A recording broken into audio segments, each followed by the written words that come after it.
Hey, I'm Alex Radcliffe from Board Game Co., and this is Week in Review, going over news, games I play, topic of the week, videos of the week, all the usual stuff. But before we go any further, this particular video is sponsored by Geek & Son, more specifically their Archie game table over on Kickstarter right now. You go ahead and check that out. Make sure to use the link down below so they know I sent you. The Archie game table is going to be a modular game table in the sense that you have a ton of boxes and configurations going around. Swap this in, swap that out, raise the table height, do all these different things. I believe the latest update that I read had them just adding a full inset for free as a, well, stretch goal to everyone because of how well the Kickstarter is doing, so you get that add-on, well, for free.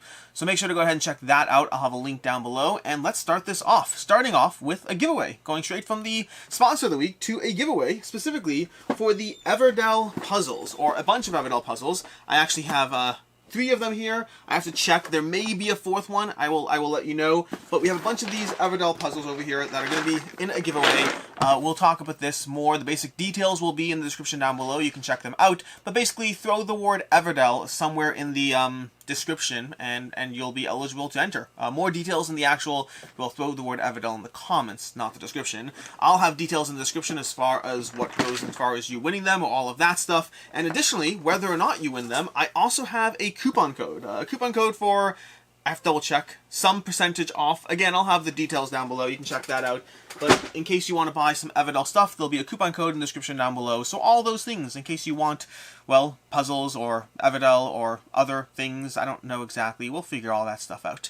But anyways, let's go ahead and dive into the news, starting off the bat with, first of all, just to touch briefly on Ukraine support. Basically, CGE, Czech Games Edition, they had a fantastic post. I mentioned last week that we've seen a lot of support from a variety of people in the board game space. I mean, not just the board game space, obviously, but I'm going to talk more about the board game space. But CGE, if I'm not mistaken, what they did, don't quote me on the numbers, there'll be a link down below, you can check it out. But basically, they said they totaled all the profit they ever got from any Russian purchases or sales or whatnot.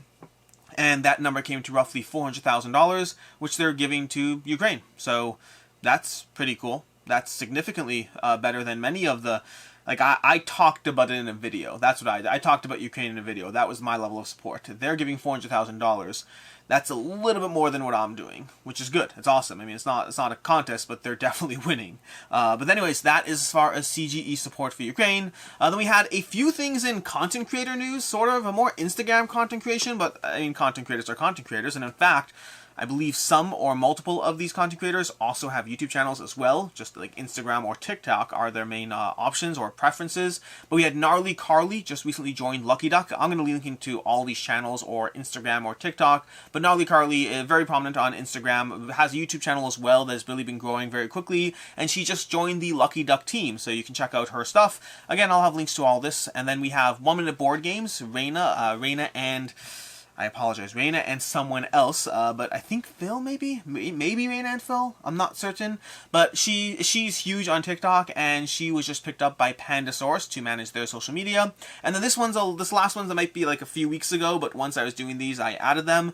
We had GeekNPink, another Instagram content creator, and she joined BoardGameAtlas to manage their media communities, stuff. I don't know exactly what she's doing. She joined BoardGameAtlas, and she has a very successful Instagram account. That's what I know.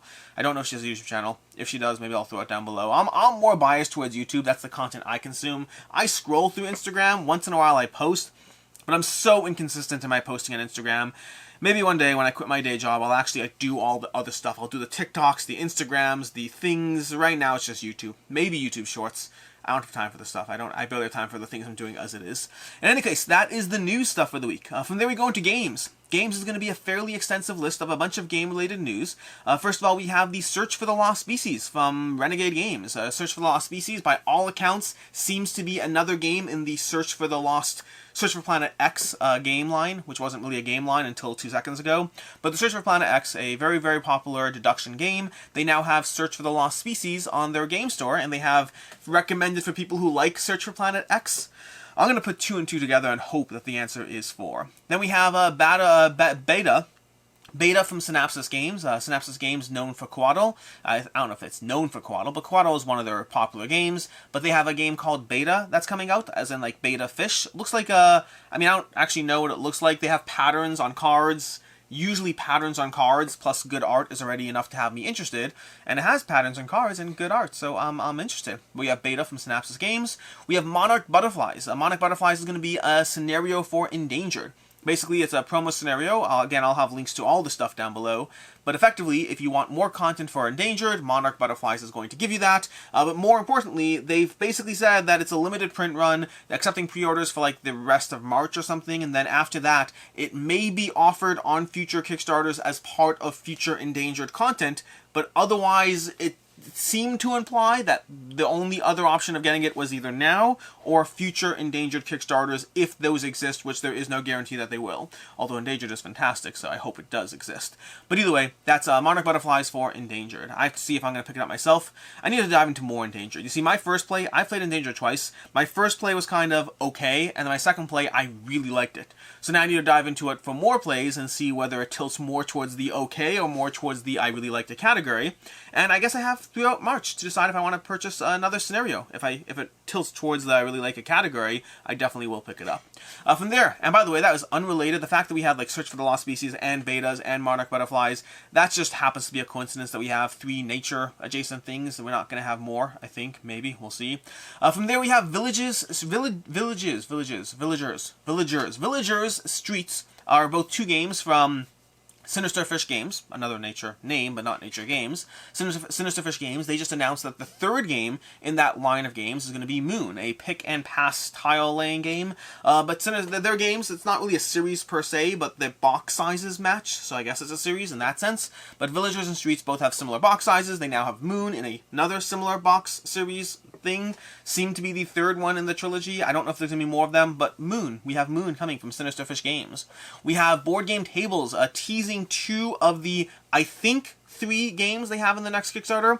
BoardGameTables in general likes to do these group Kickstarter thingamajiggies. Group Kickstarter thingamajigs. Thingamajigs is not the word I'm looking for. They do these group game Kickstarters. They're, in fact, the only company I know that successfully runs Kickstarters with multiple different games in them and doesn't seem to lose focus. They do a phenomenal job. Most of the time when other companies do this, you tend to lose focus. You tend to have not as much focus on any one game. But in any case, they're doing their newest one, which again, I think is 3 Kickstarter. I think it's 3 different games.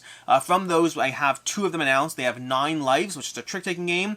Looks very intriguing. I say this as somebody who has hated trick-taking for a long time, and I'm now kind of exploring all of them to see whether I actually hated them, or just played the wrong ones, or played them with the wrong mindset, or just didn't know how to play trick-taking games well enough. Any of those are possible. And then they announced Basket Boss as well. I don't know the mechanics of Basket Boss, but it seems to be about basketball, which has me 100% uninterested in it. Except for the fact that I was 100% uninterested in Ghosts of Christmas, which was their Christmas-themed trick-taking game, and I love that game, so I'll still try Basket Boss out. We'll see. Then from there we have Batman Arkham Asylum. Some Kickstarter news here. Batman Arkham Asylum, which was pushed off. They basically announced that they're coming back to Kickstarter, or coming to crowdfunding October 26th. That's a big delay. That's a big delay.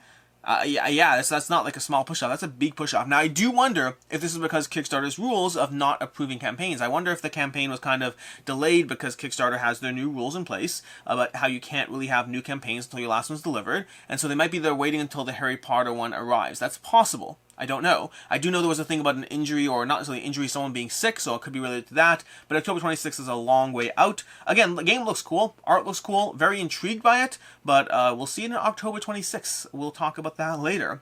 We have Age of Rome. This is not really the things I include in the news segment, but I missed this one in my upcoming Kickstarters for March, so here we go. Basically, in the upcoming Kickstarters for March, I neglected to include Age of Rome, which is going to be launching March 29th. Or at least I think I neglected. Maybe I included it. Actually, I think I did include it. Ignore me. It might have been that video. Anyways, that's Age of Rome coming March 29th. And then we have Avatar Fire Nation Rising from the OP Games. I always say the OP. I always say the OP, but I think it's just the OP. In any case, Avatar Fire Nation Rising. This is going to be another one of those Rising games, you know, Voldemort Rising, Dark Knight Rising, whatever it is. They're the same basic game system, just being expanded to different, well, genres, different IPs.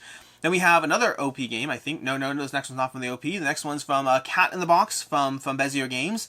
Cat in the Box game looks cool. I think this is a trick-taking game as well. I'm intrigued. Again, I'm diving into trick-taking games. Some of them are fun, some of them are not fun. Then we have from AEG, we have Mystic Vail announcing an Essential Edition. So that is all the game news thingamajiggies that we have for this particular week. A whole bunch of stuff from Kickstarters to upcoming games to games you can buy now and all of that. And then for the topic of the week. Topic of the week is It's Not Fair.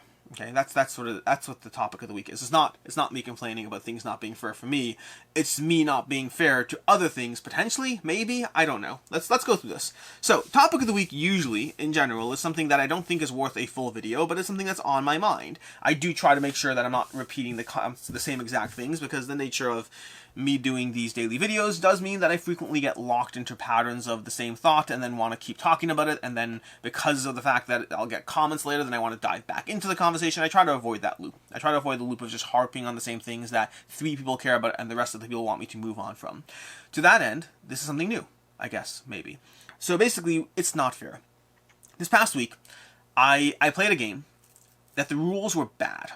Like, bad. So bad that I finally took a video that I've had planned for a while about the top 10 worst game rules, or whatever it is. I have to figure out the title, but something about the nature of 10 games that I really had a hard time learning, some of which I literally gave up on and haven't yet played. And I've had that video idea for a while, but this game that I played this past week was like the clincher to like make me finally finish the list and put in a video and include this as my #1 spot. It was so frustrating. It was so frustrating to try to play this game. The rules were hard. It was very hard. And the reason it's not fair is because had this been a review copy, I would have made the extra effort. I know that from experience. If you send me, it doesn't mean I like the game, to be very clear, but it means that if you send me a review copy, if I get sent a review copy, if I get sent a Kickstarter to cover, and I do have more allowance for Kickstarter games, the nature of the rules cycle is that a prototype hasn't gone through the proofreading, so even though it's just as frustrating for me, I have more sympathy to the fact that it's a in-progress work rulebook, what did I expect? But I've dealt with prototypes, I've dealt with review copies, and I do tend to persevere more if, first of all, if the game is incredibly well rated. Some games, including some games in this list, are games I love, and I stuck with them because they were well rated, well loved enough that I stuck with it. Sometimes it's because, again, I was sent a prototype, or even if it's not a prototype, even if it's just a final game from a publisher, but like, if a publisher sends me a game to cover and I can't make it through the rules, I'll reach out to the publisher if I need to, I'll go on forums, I'll double check some rules videos, I'll try to make that extra effort because I agreed to take on a project. Which is not necessarily fair. Meaning, and again, I'm still wrestling with this myself. Like, I feel bad for the game in the sense that had the publisher of this game sent me the game, as opposed to me just having many games that I review on a regular basis anyways, I would have made the extra effort. But because it wasn't a commitment, I just packed it up and said it's not worth it, and moved on. Meaning, I didn't give it that extra level of attention. And I don't know what sense it's fair or not fair, but it does sometimes mean that games that I get sent to review will get more, not necessarily attention, more effort, more energy. And that's also true with regards to multiple plays. While I won't review a game that I played once, I'll call it a first impressions and move on, I will make more of an effort to play a review copy multiple times. Give it that extra play, that 4th play if necessary, or even dive into a 2nd play and cover it as opposed to not covering it at all. Again, it doesn't mean I like the game to the end of it. None of this is to say that I changed my opinion of the game. If anything, persevering through a bad rulebook and playing a game has me starting off very biased against the experience. I'm not saying these games get good coverage, I'm just saying these games actually get given the full shot. Something I've actually noted in several reviews is how I've noted several times that my opinion of it after first play was not that great, and then I played a 2nd or 3rd or 4th time because it was a review copy or as a prototype, and my opinion improved along the way. Now, sometimes it goes from not that great to decent. Sometimes, in rare cases, it's gone from skeptical to like really enjoyed it, but it does happen. And when it comes to not being a review copy, I don't bother giving games a 2nd play. I usually play it, and if it's not good after the 1st play, I put it on my games leaving the collection videos, and I move on from it. A great example is going to be a Capital Lux 2. I'm just picking that randomly because it's on the shelf right behind the camera, then I can see it. But it's a good choice because Capital Lux 2 is a game that I played. I liked it, but I didn't love it. I didn't fall in love with it. I was like, this is fun, but I don't need to keep diving into it. It wasn't a review copy by any means, and so I was in the middle of going through a bunch of unplayed games, and it just got moved to the, okay, you know, games leaving the collection video. And I said in the video it was a good game. I said I had fun with it. I just wasn't fully captured or enamored by it. Had that been a review copy, I would have given it 2 or 3 more plays, and then made either a video about it or talked about it or whatever it is. And that does give a game more leeway.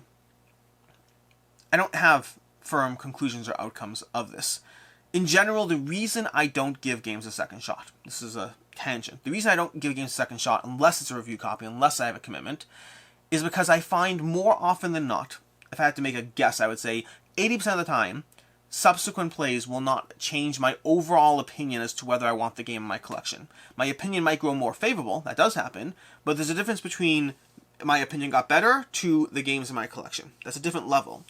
And I would say 80% of the time, a game that I play 2 or 3 or 4 times will not drastically change my opinion from the first play, and to that end, I'm not going to give it more plays unless I need to for the sake of covering the game. But it still does mean that I walk away with slightly more favorable opinions of games that I'm reviewing because I gave it that extra attention, because I gave it that extra time. I don't know who it's not fair to. I just felt bad that I got this game. I think there's a good game in there, and I was like, I'm not putting myself through another 40 minutes of rules videos and struggling through the rulebook and trying to make this work. But I would have if it was a commitment. Again, I don't know who it's not fair to. It just felt not fair to the designer of the game. It's not fair to you guys. I'm not covering the game. It doesn't really matter. It's not fair to me. I don't need more games. It's fine if I don't play this and love this one. It just felt not fair to them. If that makes sense. Yeah, just rambling thoughts on games and fairness and stuff. In any case, moving on to the week in review. The week in review, starting off with what I played. What I played, let's go ahead and discard. Let's go ahead and go to my plays, my log plays. Let's go to last week over here. Why do I have... Oh, okay, what are you doing this here? Oh my gosh. Okay, so here we go. Dun dun dun dun dun dun dun. We have, okay, Thursday, okay, so we have Sleeping Gods. Ooh, I played Sleeping Gods. In fact, I have Sleeping Gods on the tail because I want to dive into it more, but I played Sleeping Gods, enjoyed it. It's a campaign game, which means it's a question of whether it stays regardless if I enjoyed it, but I'm still diving into it. I actually just pulled it out and played it again today, so I probably have another log play coming up soon. I plan on diving into it. I want to give it a good few hours, if not more. I've already given it a good few hours. I want to give it a chunk of time. I don't know if I'm going to finish the full game, because a full game is roughly 20 hours, but I want to see... We'll talk about it more. I will have a review on it. Speaking of gaming games, multiple plays, I'm going to give it a fair enough shot of time. It's currently under this table as we speak, in fact, and then we'll talk about it more from there. And they have Sleeping Gods 2 coming up, by the way, which absolutely should have been on my news for the week. Did I miss it? Did I miss this news segment? This should have been news. Sleeping Gods 2 coming out, and a whole bunch of other games from GameFound. They had GameFound Feast. I missed all this stuff. I completely forgot like 14 pieces of news. Oh well, it's too late now. I'll throw a link to the GameFound Feast down below. There's a whole bunch of other stuff that I missed from... Whatever, it's too late now. Anyways, okay, Sleeping Gods. We have Tamashii. I played Tamashii, Chronicles of Ascend. I played that. I got a few plays of that one in. There's a film gameplay as well over on Quackalope. I have my video going up today, actually. My video is going up today. You can check that out. We have Fliptown. Fliptown is a fun little roll and write game that I've been diving into. Designed solo initially, but it looks like they are changing it to not be solo focused, but it still has true solo. It's designed initially with true solo, but they're changing it to be both options. But really enjoy Fliptown with caveats. I'll have coverage on it. There's going to be an upcoming Kickstarter at some point. We have Merlin. Got another play of Merlin the Big Box. I hope to get in a third play, just to cover some more expansion content, and then I'll probably have a review at some point. I don't know exactly when, but somewhere along the way. I just need to get more plays in. We have Vindication. I got a play of Vindication. Always fantastic. This was actually a very late night game. I could not keep my eyes open. I was like literally falling asleep, and still a fantastic game. Still enjoyed it. We have Tamashii Chronicles of Ascend again. We have Cockroach Poker. We have the Quest Kids. The Quest Kids. Okay, so actually this was actually, by the way, real Cockroach Poker. I actually just said I'm getting rid of Cockroach Poker, and then my youngest, my youngest is 2. My second youngest, who's 6, wanted to play Cockroach Poker, and so I pulled it out and played with him. And he really likes it, and he's a very good liar. So that's good to know as a dad. We have the Quest Kids. Quest Kids is going to have an upcoming expansion. This is going to be a kid-focused dungeon crawler. Very, very light, my opinion. Well, I'll do a review on it. We'll have coverage on it so you can check that out. But my kids loved it, I'll tell you that much. We have Warp's Edge. I dove into Warp's Edge again. This is a solo game. I got another play of Warp's Edge in. Great game. We'll talk about it more in a review. We have Legendary, a Marvel deck-building game. So long story short is the Upper Deck game, Upper Deck whatever Entertainment sent me Legendary and a few expansions, and I played Legendary a while ago and I was not that impressed, but I dove back into it with the base game first just to reacquaint myself with the plan of getting the expansions in. The base game equally as not impressed as I was the last time round. We'll talk about more as to why. I did figure out why though. I figured out the difference between why it's loved by so many and why I have a hard time with it, but I do want to dive into it with the expansions because I have heard expansions help. We have The Wrathcatcher, a solo adventure game, which I logged a play of, even though I didn't finish.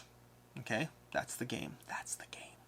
We have Stella Dixit Universe. Gotten a bunch of plays of Stella. Stella's the new Dixit Universe game. I will be talking about that more. I don't know if I'm doing a review of it or play this, not that with Dixit. If you have an opinion, let me know and I'll maybe do what you want, or maybe not. We'll see. We have So Clover. I got a whole bunch of plays of So Clover. It's a new party game. In fact, I probably should have thrown it on the table. It's another game I want to play, but I'm really enjoying that one, playing it with my daughter, with my wife, playing it with a whole bunch of people. It's getting a ton of plays. It's very easy to table. I'll probably do a play this, not that, of So Clover and other party games at some point, maybe. More Stella Dixit Universe. We have Bad Karmas and the Curse of the Zodiac. I dove into that one again. We have, where did this one? Oh, that's the wrong date. Sorry, I should edit a play here. I put a play in on the wrong date. Save. I use BG stats, by the way, for my plays in case you wanted. Want to? No. We have Cryptid Urban Legends. That's a 2-player version of Cryptid. I'll probably have content on that at some point. We have more plays of So Clover. We have more plays of Sleeping Gods. We have more plays, not more plays. We have a play of Leviathan Wilds. Leviathan Wilds is an upcoming Kickstarter. When I say upcoming, I mean not anytime soon, likely like months down the road, but intriguing game, cooperative experience of basically climbing these Leviathans and destroying the crystals on their backs to help them out, but along the way trying to be mindful of your stamina and different things that can get in the way and hurt you. It's basically a resource management game with some powers and abilities, asymmetric characters. Fun experience with caveats. I played on the easiest level and it wasn't a challenge, so I need to ump the challenge of it, but we'll dive more into that as time goes on. And that is what I played. Oh, and then Flipverse. I just played Flipverse like 10 minutes ago and didn't log a play of that one yet, so that. In any case, moving on to the news, not the news, the videos of the week, starting off with Saturday. This past Saturday, This past Saturday, I reviewed Through the Ages, Leaders and Wonders. Great game, great expansion. It's not an essential expansion in my opinion. It depends how often you play Through the Ages. I like the variety it gives to the experience, but definitely not essential to me. It's just nice to have. For the $20, it's an easy buy, but also if you don't play Through the Ages that much, I don't know if it's necessary. But Through the Ages is a fantastic game, 5 out of 5, and the expansion is just more content, which is a good thing. We have later on Saturday, we have Maglev Metro Review. That was a 4 out of 5 for me. Currently staying in my collection, although less certain. This is one of those games, I think it was like 98 out of 100 or something like that. It was very high in my top 100 this past year, because I was really enjoying Maglev Metro, but it's one of those games that I have found that each additional play has me enjoying it a bit less, because the strategies I pursue aren't that variable. So I gave the game a 4 out of 5, which is actually a step down from where I had it before I reviewed it. This is the nature of having opinions and then trying to get multiple plays in before saying those opinions on camera. I don't know what happens to Maglev Metro over time. I'm debating whether to get the expansion maps on the upcoming Kickstarter, because that would add more variability, but will it or not? Or am I just padding out a game that I'm not keeping either way? I'm inclined to say I'm going to keep it, because I do really enjoy it. It's just because it's drifting downwards as I play, I'm a little bit more wary of that. But for right now, it's in the collection. For right now, it's safe. 4 out of 5. 4 out of 5s are usually safe. It's just the specific style and game length and player count. There's a lot of other games competing for that spot, which is why being a 4.5 would be safer out of 5, as always. Then we have Sunday. Sunday was 12 things I don't like in games. A continued follow-up to last week's discussion of variability in games, but this time just tackling 12 different things that don't appeal to me in games that will make me more likely to not like the game. One thing that I specifically did with this video is I included games that had those things that I do like very much, because it's not a binary thing. It's not like if you have a single one of these things, I just don't like you. It's just these are mechanics or facets or aspects to games that make it more likely that I will not like you. A good example is fixed rounds. I don't like it when a game has fixed rounds. I like it when the game has variable end times. So like Terraforming Mars is variable as far as when it ends. It doesn't have like 10 rounds. It ends when the players trigger the end game. Versus Blood Rage, one of my favorite games of all time, has 3 rounds. I still like Blood Rage, but that is the main thing I dislike about it. And so it's true that it will affect how much I like the game, but it doesn't mean I don't like your game. Then on Monday we had 2 back or not to back, a whole bunch of games. The only 2 I'm currently backing are Earth Under Siege and Illiterati. A few more I'm keeping my eye on, but I'm trying to be conscious in my backs, and I'm slowing down. Not by much, but I'm slowing down. Then we have Tuesday. Tuesday was Bad Karmas and Teburu. This is both the Teburu system and the Bad Karmas first game on the system, which is an interesting review or video because it's very much first impressions, but it's an interesting video because I'm covering 2 different things. I'm covering a console and a game. The console, my opinions were mostly favorable. Small tweaks in terms of how the game was implemented, in terms of trying to like manage load times or having options, small little details, but the software worked very, very well. Biggest pet peeve is going to be that you have to charge things in general. I don't want to charge all my dice and my characters and my bases and all those things, but I did walk away with fairly positive impressions of the Teburu system, and I'm very excited that Sword and Sorcery is going to be on the Teburu system. As far as Bad Karmas and the Curse of the Zodiac, I need to play it more because I only played against 1 boss. My initial impression there was that it's a Beer and Pretzels boss fighter, meaning it gives you that boss fighter experience of learning the boss, but it is still Beer and Pretzels, rolling dice, attacking cards, and just like doing damage back and forth. It felt like there was strategy and agency, but not a ton of strategy and agency. I enjoyed it while also thinking that it's a decent price point for something that I enjoyed but was not in love with. Again, I want to play more bosses. I'm definitely intrigued by it without being in love with it. Then from there, who else is messaging me? From there, that was Tuesday. Later on Tuesday, we had a review for Hamlet. Hamlet is current Kickstarter. That gave that one a 3.5 out of 5. I enjoyed Hamlet and want to dive into it more while still not being completely sold on it. This is the nature of having a lot of games and having not enough time. Hamlet is a fun game of managing different resources, managing different parts of the production chains, and then trying to balance that with the other players and trying to score as many points as possible. It plays very quickly. It has a great decision space for the amount of time it takes, but I want to keep diving into it. I'm not yet 100% sold. Like, I have a $1 pledge on the Kickstarter. I'm not yet sure if I stick with it. It might depend on just following along and seeing how things go. Then lastly on Tuesday, I had a video that was kind of last minute. It wasn't planned. It was the coverage of the Archie gaming table. In fact, this video's sponsor. The Archie gaming table was a last minute video because of the fact that they had a 24-hour early bird which was worth £100. The video is supposed to go up, which I pushed off, is supposed to be a video for the Lost Ruins of Arnak, which I pushed off to some point. I have to double check when. The Lost Ruins of Arnak expansion, for context. But effectively, so we had a video for the Archie gaming table. It's interesting because I thought that would be viewed by like no one, because these gaming tables tend to have not a ton of backers. Like the Archie gaming table, as of right now, has like, I don't know, 200 backers, which is not a lot of backers, but is a lot of money because of how much a gaming table costs.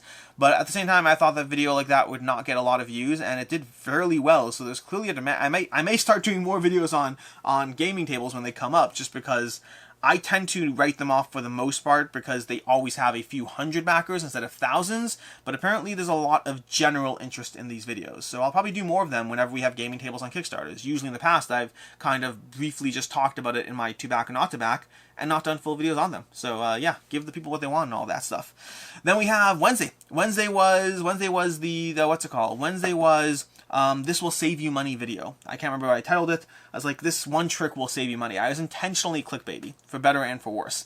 But effectively, in the first 2 minutes of the video, I'm like, I'm going to be as clickbaity as possible because I want to save you money, and I think this video will save a lot of you money. And so I want you to watch this video.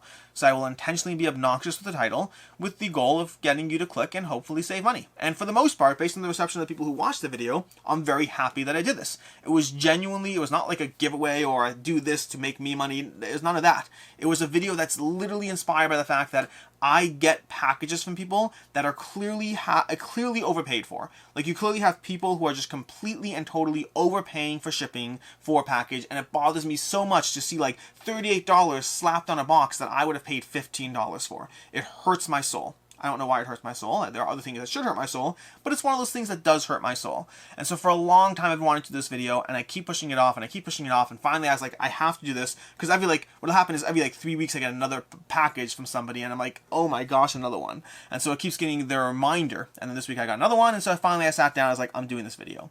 The main point of the video is basically to try to give you a few tips and tricks on how to save money when shipping things. Like, please use these tips and tricks when you ship so that you spend less money than you need to. It hurts me every time I get unnecessarily expensive packages. And then while I was at it, I also threw in like 5 other various sites or tools that I use to save money, and people seem to overall like it. So I'm fine with being clickbaity, although I will say in the first like 5 minutes the video was up, it had like, you know, a 20% dislike ratio because people saw clickbait and they didn't like it, and I understand that. I'm sorry for trying to save you money, you ungrateful. I'm sorry, let me tone it back. Let me tone it back. Sit down, Alex. Breathe. In any case, that was Wednesday. So moving on to Thursday. Thursday was 2022 titles I'm excited for, or 2022 most anticipated, whatever title you want to call it or whatever. But basically it was, I think, 12 games that I'm very excited about, including Zombicide Undead or Alive, that was like kind of like a throw-in, and then like 2 retail games and like 9 other Kickstarter titles that I've backed, some of which I've played, some of which I haven't. Very excited for all of them. Many of them coming soon. Hopefully they all actually show up in 2022. We shall see. But I figured let's go ahead and do one of those because a whole bunch of stuff coming soon that I'm excited for. And then on Friday I had the games I played in February from my 365-day challenge. Basically, in case you missed it, last month I did a video that I'm trying to play a new game every single day this year. I'm trying to get through my unplayed games, of which I have a lot. I don't have 365. I'm just trying to make my way through them as much as possible. And basically, I'm playing a new game, new to me, every single day this year. I'm currently ahead of the curve in that, which is fortunate, because eventually I'll hit a brick wall. But for right now, I'm doing fine. And I do have, Friday was my February update of the 28 games I played in February. I played more than 28 games, but I basically paced it out at one a day, and I count those 28 as February. I'm already mostly into March as far as I'm concerned. I'm making sure to stay ahead, because I know full well I will hit a brick wall as soon as it comes to those heavy Euros, where I can't play a game a day. I'm gonna have to play a game a week. So I'm trying to stay ahead of the curve. And then today, that brings us to today. Today we have 2 videos. We have a Factory Funner review going up at 1, and then we have Tamashi First Impressions going up at 4. First Impressions only because they basically gave us, you know, a prologue scenario, which was a complete waste of time. That's a good example of a game where I played the prologue and was...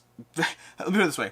I played the prologue with Jesse, with Quackalope, and I sat there and I was like, well, the good news is this is going to be the first time an Awakened Realms game gets a 3 from me. And it was not the best game. For context, actually, this War of Mine would probably get a 3 from me too. But anyways, I played the first game, and I was like, I just wasn't challenged by what the game was doing, and there wasn't enough interesting stuff in the prologue. And he's like, it's a prologue. I'm like, I know, I'll give it a full game. And then we sat down and played the full scenario, and I liked it a lot more. I'm not yet ready to rate it because I want to play more, and we only have 3 scenarios. We had a prologue, which was a complete write-off, and then 2 scenarios, 1 competitive, 1 co-op, and I need more hands-on experience with the game before I can review it properly and actually give an informed opinion. What I will say is my prologue was disappointing, and the other scenarios were a lot of fun. So that's where I am right now. Intrigued, but still need more time with it to actually rate it. And then plus the fact that Awakened Realms, GameFound has been a sponsor of the channel, does make me even more reluctant to rate something or review it with an actual number until I'm far more certain. So we'll see how that goes. But anyways, I'm giving a full video on it, just no official rating at the end. That is today. Which brings us to next week. What do we have next week? Well, first of all, we have that 10 games that were really, really hard to learn, or 10 games with the worst rulebooks, or some title along those lines. Then we have videos for Tidal Blades and Encyclopedia going up on Tuesday. Both are games I'm very much looking forward to, and Tidal Blades actually just dropped a teaser video for the game. Not that it makes the game good, but it's a cool teaser video. But I'll have both of those up. Again, Tidal Blades and Encyclopedia are 2 very exciting games for me as far as games that I am very excited about. That was a very helpful sentence. And then lastly, we have the games on the table. The games on the table, a few different things. We have Founders of Teotihuacan. This is a new game from Board and Dice. Just finished reading the rules. Hope to dive into it soon.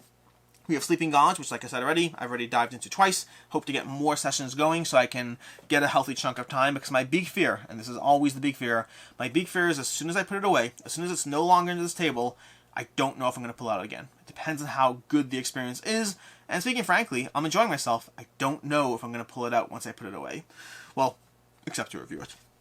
Then we have Canvas Reflections, which I haven't even broken the screen on. This is the expansion to Canvas that I may as well break the screen on while we talk about. But effectively, this arrived, and I like Canvas a lot, and I want to play the expansion to Canvas because it has cards that you can mirror and flip.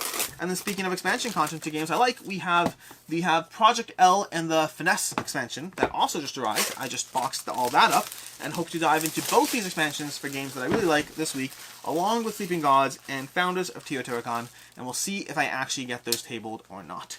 Until next time, I'm Alex Radcliffe from Board Game Co. I hope you have a fantastic week, play a lot of games, have a lot of fun. I have a lot of videos prepped for next week already because I'll be at Gamma Monday and Tuesday, so that does mean I will be not online for most of those days, or minimal availability. And then I'm coming back to Cleveland for the rest of the week because we have the holiday of Purim, which is basically the Jewish equivalent of Halloween. We dress up, we give candy and stuff. It's interesting, small nuanced differences. We don't go house to house and ask for candy. We go to our friends and give candy. So small nuanced difference, but that's what we tend to do. And, well, it's not just candy, it's also like just food, but candy tends to be present. In any case, until next time, have a good one.